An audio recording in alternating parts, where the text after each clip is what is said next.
அண்மை செய்தியை பார்த்து வருகிறோம். விவாகரத்து கோரி இசையமைப்பாளர் ஜி வி பிரகாஷ், பாடகி சைந்தவி ஆகியோர் மனு தாக்கல் செய்திருக்கும் நிலையில் விசாரணையை குடும்ப நல நீதிமன்றம் ஒத்திவைத்திருக்கிறது.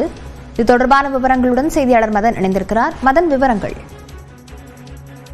பிரபல இசையமைப்பாளரும் நடிகருமான ஜி வி பிரகாஷ் மற்றும் அவருடைய பள்ளி தோழி தமிழ் சினிமா பின்னணி பாடகியுமான சைந்தவி இருவரும் கடந்த 2013ஆம் ஆண்டு திருமணம் செய்து கொண்டார்கள்.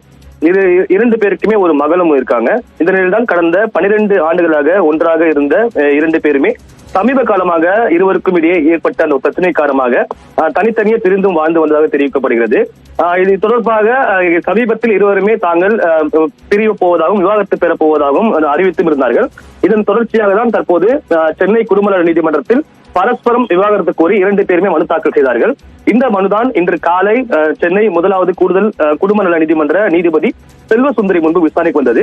அப்போது ஜி வி பிரகாஷும் சைந்தவியும் 2 பேருமே நீதிமன்றத்துக்கு வந்து தங்கள் வழக்கறிஞர் மூலமாக இன்று நேரில் ஆஜரானார்கள். அப்போது 2 பேருமே தாங்கள் விவாகரத்து பெறுவது உறுதியாக உள்ளதாகவும் 2 பேருமே மனம் வந்து பிரிவதாக நீதிபதி முன்பு தெரிவித்தார்கள்.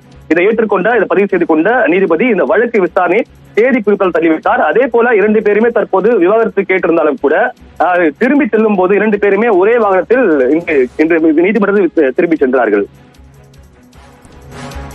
விவரங்களுக்கு நன்றி மதன்.